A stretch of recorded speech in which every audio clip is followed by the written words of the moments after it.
who was at the last Park District meeting. So they don't even know what they're going to do with that property? I mean. you No, build we houses don't on know.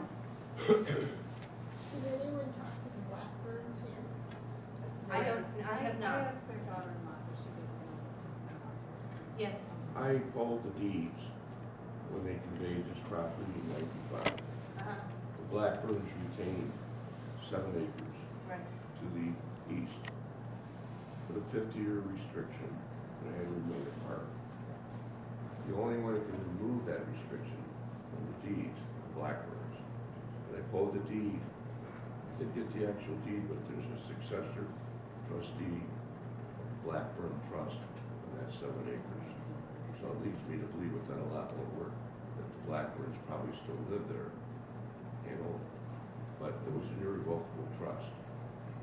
It also tells me the Blackburns must have had a lot of money. You don't usually give money away irrevocably unless you do. So that's how I read the documents. Okay. Please excuse my voice. Thank you. Thanks for the information. But I pulled the actual deeds. I'm Jack and Martha Dempsey's attorney, and they live next door. So I went out there and pulled the deeds. I was trying to pull These restrictions are taken by the Blackburns. Yes, the Blackbirds after we. Here's potential problem. They said this lot, this 21 acres, is going to be sold with restrictions. The property isn't worth very much as a park. There's nobody's going to buy it other than vacant acres. That's right. So it's worth very little. But if they can buy it for very little and have restrictions taken away, Then it's a lot of money. all of a sudden they'll just clear And it. that was my conclusion, looking to the lines of why this has occurred.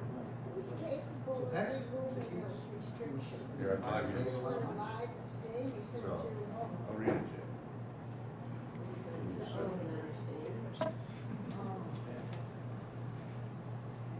This is in the deed from the Blackburns to the Park Commission. The provisions of this declaration may be amended, supplemented, or terminated, all or in part, only with the consent of all of the owners of the retained parcel. The retained parcel is the 7 acres owned by the Blackburns.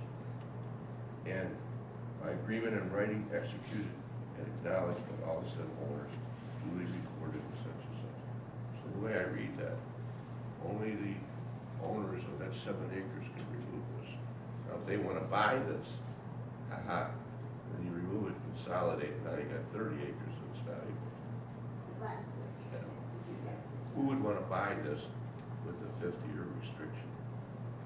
You're already into it, 95 to 17, 15, 17 years. But the legal There's 33 years loophole is left. that the Blackbirds would come in and remove that restriction. They could, So it's not a done deal like I thought.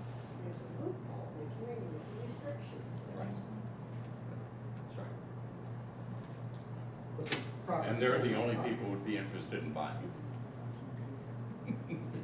maybe the Blackburns want to sell this to somebody, and then somebody says, wait a minute, I want this, I want the rest of the. the rest of the land.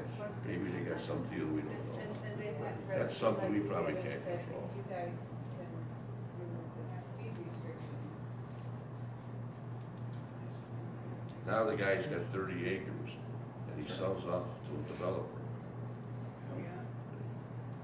That's potentially what could happen. Like I said, it's still on the park.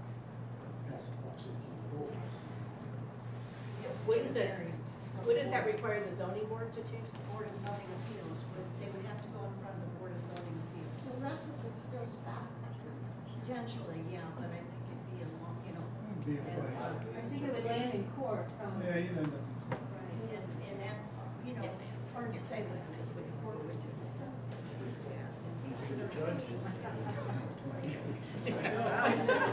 Actually, the Board of Zoning Appeals wouldn't have authority to do that because they can't change land use.